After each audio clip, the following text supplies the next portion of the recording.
Hey there, truth seekers and horror enthusiasts. Welcome back to Sinister Media, where we dive deep into the darkest corners of history. Today, we're taking a journey back to the 1980s, a decade known for its neon lights, big hair, and unspeakable terrors that lurked beneath the surface. In this episode, The Dark Side of the 80s, 4 true horror stories that shocked the nation, we'll be exploring 4 chilling incidents that sent shockwaves across America. From mysterious murders to invisible killers, these stories will make you see the 80s in a whole new light. So, dim the lights, lock your doors, and prepare yourselves for a trip into the sinister side of recent history. The autumn air in Chicago carried a chill that year, a harbinger of the horror that was about to unfold. It was 1982, and the city pulsed with life, unaware of the silent predator that stalked its streets, infiltrating homes with deadly precision. This is the tale of the Chicago Tylenol murders, a sinister chapter in the annals of true crime that would leave an indelible mark on the nation's psyche. Mary Kellerman awoke on that fateful September morning with a sore throat and a headache. The 12-year-old reached for the extra-strength Tylenol her parents kept in the medicine cabinet, a trusted remedy found in countless American homes. As the sun rose over the suburbs, Mary swallowed the capsules, never knowing they would be her last act. Within hours, her parents found her lifeless body, the first victim of an invisible killer that had breached the sanctity of their home. The city barely had time to process the tragedy when Adam Janis, a postal worker in his prime, collapsed suddenly at work. His brother and sister-in-law, Stanley and Teresa Janis, rushed to his side, grief-stricken and bewildered. In their anguish, they too reached for the Tylenol in Adam's home, seeking relief from the stress headaches that plagued them. The cruel irony was lost on them as they swallowed the same poison that had claimed Adam's life, unknowingly sealing their own fates. As the body count rose, a palpable fear gripped Chicago. Mary McFarland, a 31-year-old mother, became the next victim, followed by Paula Prince, a young flight attendant found dead in her apartment. The final victim, Mary Reiner, had just given birth days before her life was cut short by the tainted capsules. 7 lives snuffed out in a matter of days, their only connection a common household painkiller. The city's morgues filled with victims, each death a piece of a macabre puzzle that baffled investigators. The killer left no fingerprints, no DNA, no witnesses. They struck with the impersonal efficiency of a phantom, their weapon of choice a medication trusted by millions. As news of the deaths spread, panic set in, pharmacies pulled Tylenol from their shelves, and households across the nation emptied their medicine cabinets, suddenly aware of the potential poison lurking within. Investigators worked tirelessly, piecing together the gruesome tapestry of deaths. The breakthrough came when they discovered the common thread: extra-strength Tylenol. But how had the killer managed to contaminate the capsules? The answer sent shivers down the spines of consumers everywhere. The bottles had been tampered with after leaving the factory, their safety seals broken and their contents laced with potassium cyanide. The realization that someone had deliberately poisoned random victims through a trusted product shattered the nation's sense of security. Who could be safe when death could come from something as innocuous as a headache remedy? The killer had weaponized convenience, turning a symbol of relief into an instrument of terror. As the investigation intensified, the city of Chicago transformed. Neighbors eyed each other with suspicion, wondering if the killer walked among them. Parents hesitated to give their children any medication, torn between the need to care for their loved ones and the fear of inadvertently poisoning them. The simple act of opening a bottle of pills became a nerve-wracking ordeal, each broken seal a potential death sentence. The media frenzy that followed was unprecedented. News outlets plastered warnings across their front pages, and television broadcasts were interrupted with urgent alerts. The Tylenol murders became a national obsession, a real-life horror story that played out in living rooms. Across America, the killer, faceless and nameless, loomed large in the public imagination, a bogeyman who could strike anyone, anywhere. In the weeks that followed, copycat incidents emerged, adding to the climate of fear. Reports of tampered products flooded in from across the country, each one a fresh wound on the nation's psyche. The invisible killer had not only taken 7 lives, but had also poisoned the well of public trust. The pharmaceutical industry reeled from the blow. Johnson & Johnson, the maker of Tylenol, faced a crisis that threatened to destroy the brand. In a move that would later be hailed as a masterclass in crisis management, they recalled 31 million bottles of Tylenol from store shelves, a $100 million gambit to protect consumers and salvage their reputation. But for the families of the victims, no corporate action could fill the void left by their loved ones. They were left to grapple with a senseless tragedy, their grief compounded by the knowledge that the killer remained at large. Each passing day without an arrest was a reminder of the justice denied to Mary, Adam, Stanley, Teresa, Mary, Paula, and Mary. 7 names that would forever be linked by a cruel twist of fate. As months turned into years, the case grew cold. Despite one of the most extensive criminal investigations in U.S. history, involving local police, the FBI, and even the U.S. Postal Inspection Service, the Tylenol killer remained elusive. Suspects were questioned, leads were followed, but the trail always went cold. The perpetrator had committed the perfect crime, leaving no trace of their identity behind. The legacy of the Chicago Tylenol murders extended far beyond the immediate tragedy. It reshaped the pharmaceutical industry, leading to the development of tamper-evident packaging that is now standard for over-the-counter medications. Every safety seal, every layer of protective packaging, stands as a silent reminder of those 7 victims and the unseen threat that claimed their lives. But perhaps the most chilling aspect of the Tylenol murders is the knowledge that the killer may still walk among us. For decades have passed, and still, the case remains unsolved. The statute of limitations on murder never expires, and somewhere out there, the person responsible for this heinous act may be living a normal life, their dark secret buried deep within. For the residents of Chicago, and indeed for all Americans who lived through that terrifying autumn of 1982, the memory of the Tylenol murders lingers like a half-remembered nightmare. It serves as a grim reminder that evil can wear the most benign disguises and that safety is often an illusion. As night falls over Chicago and people reach for their medicine cabinets, there's a moment of hesitation, a fleeting thought of those 7 victims. In that pause, the invisible killer claims one final victory, the theft of our peace of mind, a silent terror that echoes through the years, as potent and insidious as the poison that started it all.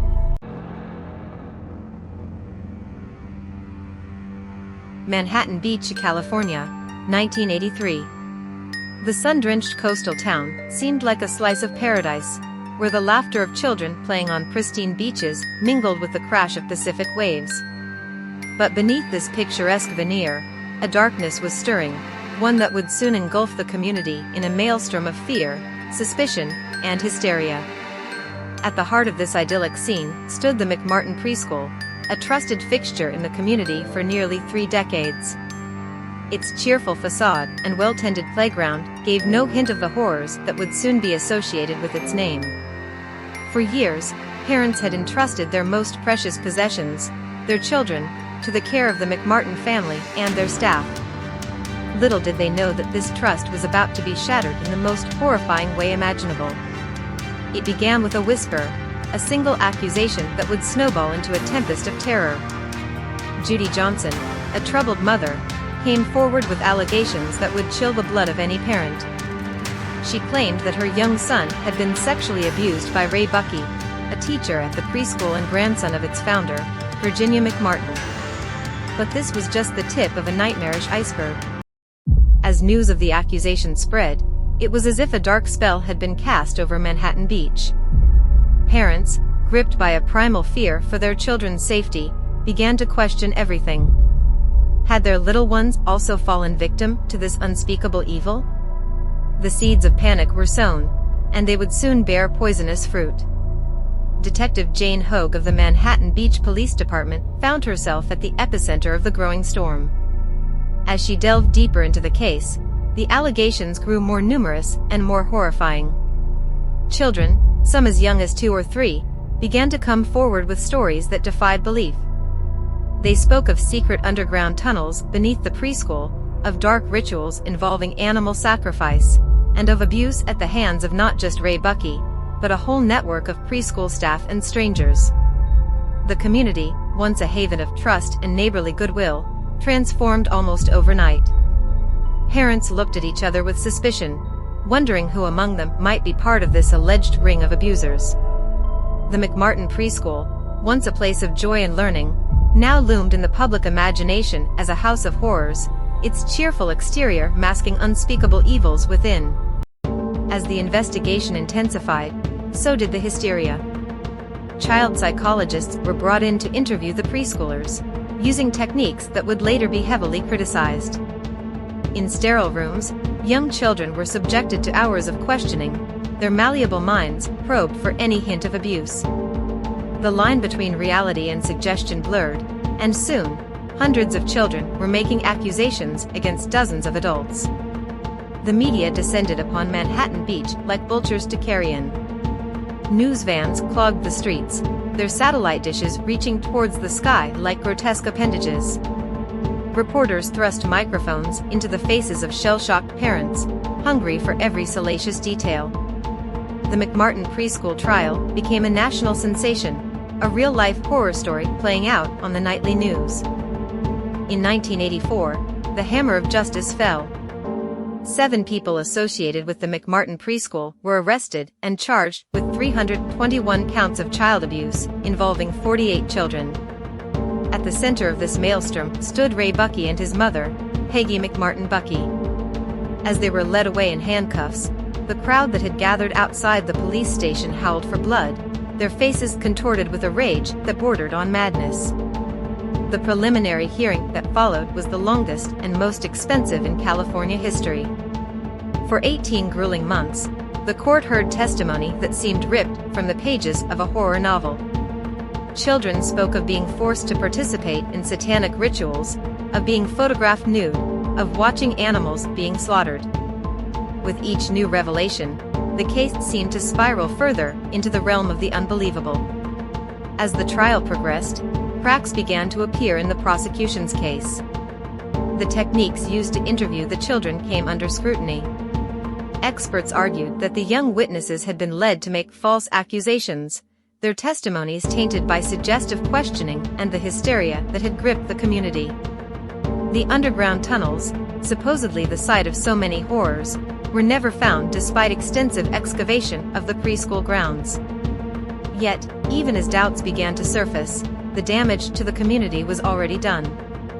Families were torn apart, friendships shattered by suspicion and accusation. The McMartin family, once respected pillars of the community, found themselves pariahs, their lives and livelihoods destroyed. Virginia McMartin, the elderly founder of the preschool, died before the trial concluded, her final years marred by the scandal that bore her name.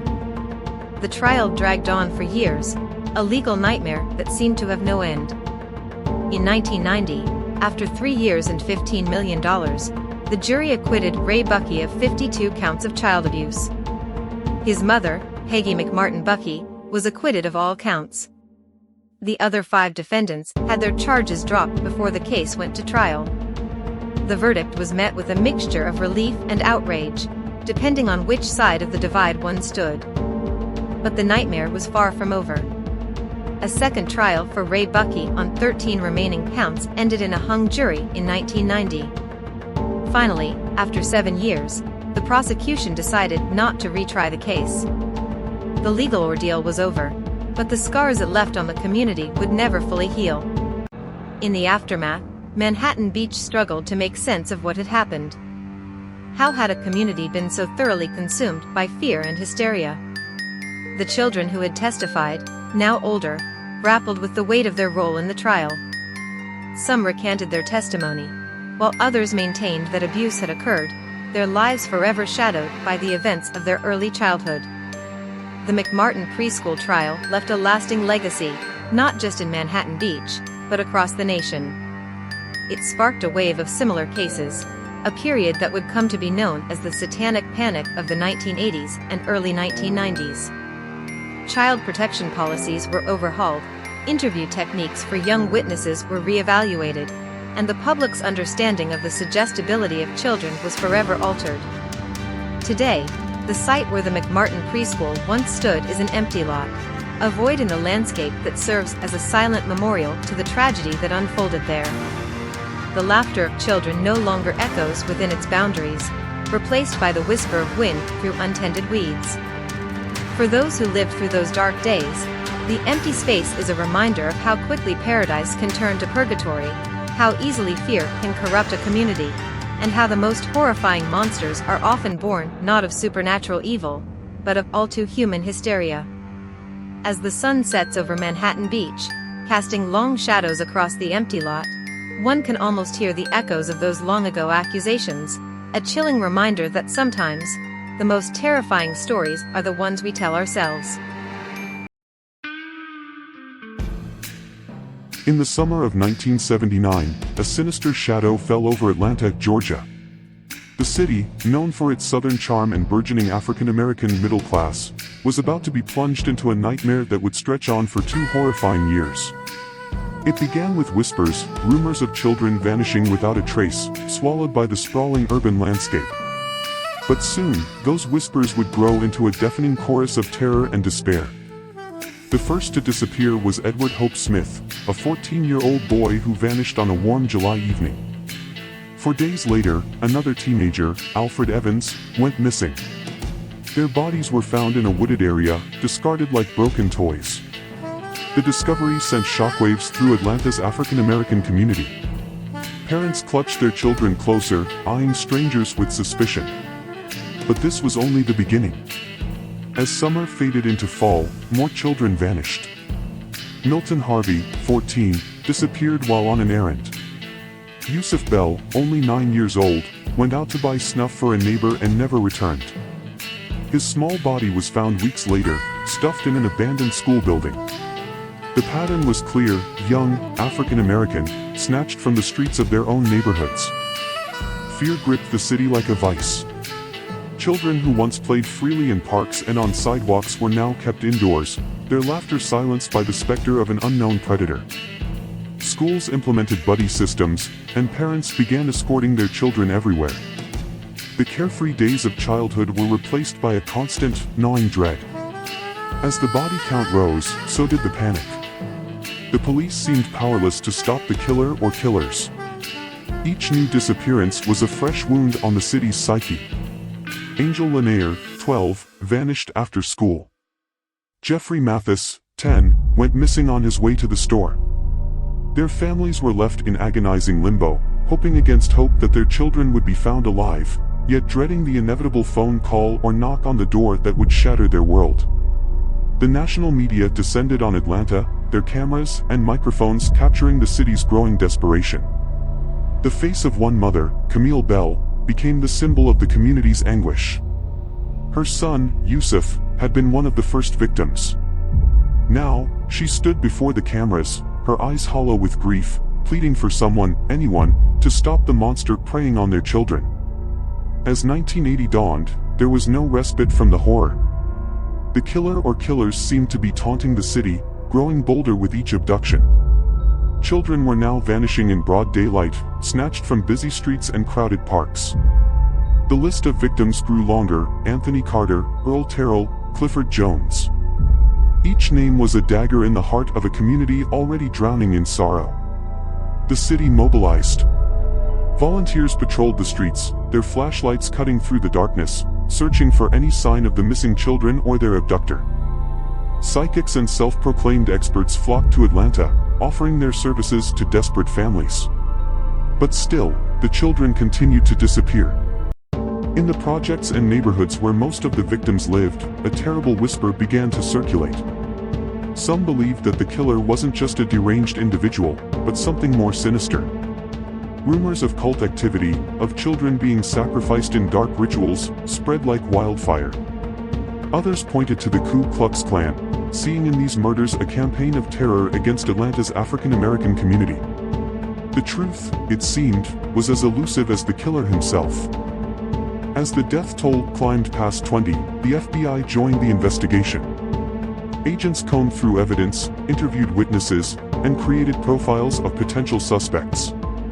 But the killer remained a shadow, always one step ahead of law enforcement. The city was a powder keg of fear and frustration, ready to explode. Then, in the spring of 1981, a breakthrough. A police stakeout team heard a splash in the Chattahoochee River. When they investigated, they found Wayne Williams, a 23-year-old freelance photographer and music promoter. 2 days later, the body of 27-year-old Nathaniel Cater was pulled from the river. The authorities believed they had their man. Williams was arrested and charged with the murders of Cater and another adult victim, Jimmy Ray Payne. As investigators dug into his background, they became convinced that Williams was responsible for many, if not all, of the child murders. Fibers found on several of the victims matched those from Williams' home and car. The prosecution painted a picture of a failed musician turned serial killer, targeting young boys out of rage and frustration. The trial of Wayne Williams was a media sensation. For months, Atlanta and the nation watched as prosecutors laid out their case. Williams maintained his innocence, but the evidence seemed damning. In February 1982, he was found guilty of the 2 adult murders and sentenced to 2 consecutive life terms. With Williams behind bars, police closed the books on most of the child murder cases, attributing them to him. For many in Atlanta, it was a bittersweet resolution. The nightmare appeared to be over, but the wounds were far from healed. Yet, even as the city tried to move forward, doubts lingered. Some of the victims' families didn't believe Williams was responsible for all the murders. The pattern of killings didn't seem to fit neatly with Williams' profile. And what about the cases that remained unsolved, the bodies never found? In the years that followed, the Atlanta child murders became a dark chapter in the city's history, a collective trauma that left scars on an entire generation. The children who grew up during those terrifying years carried the weight of fear and loss into adulthood. Parents who had lost their children to the killer struggled to find closure, their grief compounded by lingering questions about whether justice had truly been served. Decades later, the case continues to haunt Atlanta. In 2019, Mayor Keisha Lance Bottoms ordered the reopening of some of the cases, hoping that advances in DNA technology might shed new light on the murders. For many, it was a chance to finally uncover the full truth of what happened during those dark years. As night falls over Atlanta, the city's gleaming skyscrapers cast long shadows over the neighborhoods where children once played without fear. In those shadows, the echoes of the past linger. The laughter of children mingles with the whispered names of those lost: Edward, Alfred, Yusuf, Angel, and so many others. Their stories serve as a grim reminder that sometimes the most terrifying monsters are not the stuff of imagination, but all too real, walking among us, hiding in plain sight. The Atlanta child murders remain a chilling testament to the vulnerability of the innocent and the dark capabilities that lurk within the human heart. It's a story of loss, fear, and a community forever changed by an evil that stalked its streets for 2 long years. And for those who lived through it, the question remains: is the nightmare truly over, or does the shadow of the killer still loom over Atlanta, waiting to strike again? In the summer of 1982, beneath the cheerful glow of the Golden Arches, a silent killer was lurking. McDonald's, the beloved fast food chain that had become as American as apple pie, was about to become ground zero for a nightmare that would shake the nation's trust in its food supply to its very core. It began innocuously enough in Oregon. Families flocked to their local McDonald's, drawn by the promise of quick, tasty meals and the familiar comfort of Ronald McDonald's perpetual grin. Parents treated their children to happy meals, never suspecting that the food they were serving might harbor an invisible menace. The first signs of trouble were subtle. A child complained of a stomachache after dinner. A teenager developed a fever that wouldn't break. An adult found themselves rushing to the bathroom more frequently than usual. At first, these incidents seemed isolated, random bouts of common illnesses. But as the days wore on, a sinister pattern began to emerge. Emergency rooms in Oregon started to fill with patients exhibiting similar symptoms: severe abdominal cramps, diarrhea, and in some cases, bloody stools. Doctors, initially baffled by the influx of cases, soon realized they were dealing with something far more serious than a simple stomach bug. As health officials began to investigate, a chilling connection was made. Many of the ill patients reported eating at McDonald's in the days before their symptoms appeared. The Golden Arches, once a beacon of convenient comfort food, now cast a long, ominous shadow over the community. The outbreak didn't confine itself to Oregon. Reports of similar cases began to surface in Michigan, over 2,000 miles away. The geographic distance between the two clusters of illness added an element of terror to the unfolding crisis. How could the same dangerous pathogen be affecting people in such far-flung locations? As the number of cases grew, so did the fear. Parents who had routinely treated their children to Happy Meals now eyed those colorful boxes with suspicion and dread. The cheerful playground equipment outside McDonald's restaurants stood eerily empty, the laughter of children replaced by an unsettling silence.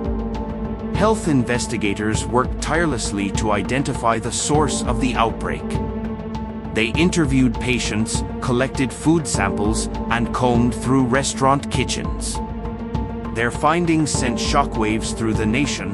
The culprit was E. coli, a bacteria typically associated with contaminated water or undercooked meat.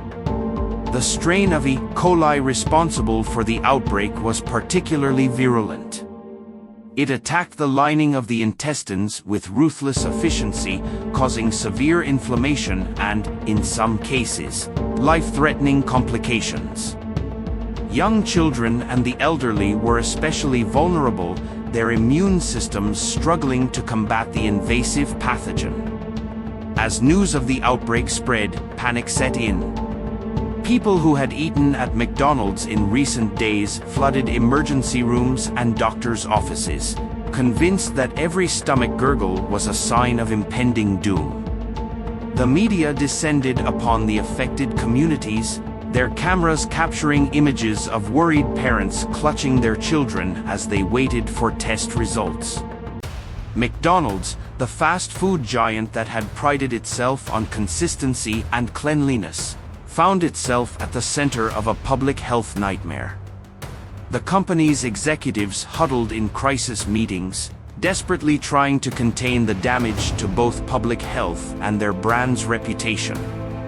They ordered the closure of the affected restaurants and launched their own internal investigation, but the damage was already done. The outbreak had pulled back the curtain on the industrial food system that supplied not just McDonald's, but much of America's fast food industry. The tainted meat that had found its way into McDonald's burgers was traced back to a large-scale meat processing plant. The revelation sent tremors through the entire food industry. If it could happen to McDonald's, with its rigorous standards and vast resources, could any restaurant be safe? As the number of confirmed cases climbed past 45, the horror of the situation deepened. Each new diagnosis was a stark reminder of how vulnerable we all are to the microscopic threats lurking in our food. Families gathered around dinner tables across America, eyeing their meals with newfound suspicion. The simple act of eating out, once a treat, now carried an undercurrent of fear. The outbreak had far-reaching consequences beyond the immediate health crisis. It exposed glaring weaknesses in the nation's food safety regulations. Critics pointed out that the government agencies responsible for ensuring food safety were underfunded and overwhelmed, unable to adequately monitor the vast and complex food supply chain. In the affected communities, the impact was deeply personal. Families who had been affected by the outbreak struggled with more than just physical illness. The psychological toll was immense. Parents grappled with guilt over feeding their children contaminated food, while survivors of the illness found themselves struggling with long-term health issues and a newfound fear of eating out. As the outbreak was eventually contained and the immediate crisis passed, a pall remained over the Golden Arches. McDonald's launched a massive PR campaign to regain public trust, but the memory of the outbreak lingered. Every burger served came with a side of doubt, every Happy Meal with a hint of apprehension. The 1982 E. coli outbreak at McDonald's became a turning point in America's relationship with fast food and industrial agriculture. It sparked a national conversation about food safety and led to significant changes in how meat was processed and inspected. But for many, the incident shattered the illusion of safety that had surrounded the fast food industry. In the years that followed, other foodborne illness outbreaks would make headlines, each one rekindling the fear that had gripped the nation during that fateful summer.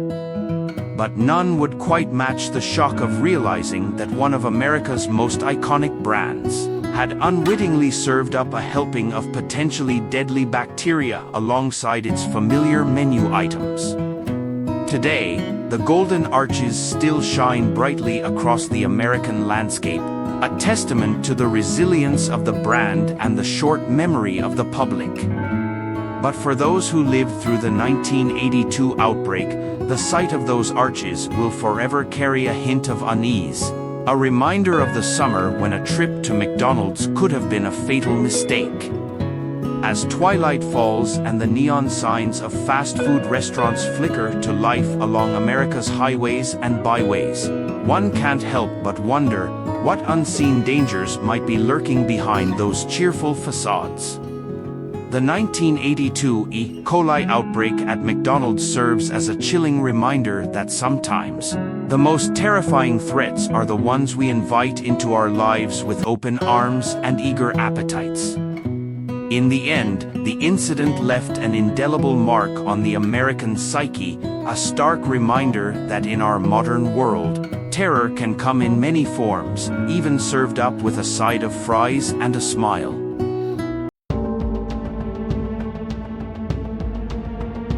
And there you have it, folks, 4 true horror stories from the 1980s that continue to haunt us to this day. These incidents not only shocked the nation but also changed the way we view crime, food safety, and even our own communities. If this video kept you on the edge of your seat, make sure to hit that like button and subscribe to Sinister Media for more bone-chilling tales from history. Don't forget to ring that notification bell so you never miss an upload. Have a favorite 80s true crime story that we didn't cover? Or maybe you lived through one of these events and have a personal story to share. Drop a comment below, we'd love to hear from you.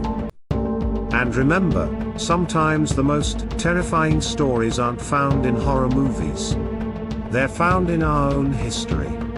Until next time, stay curious, stay alert, and stay sinister.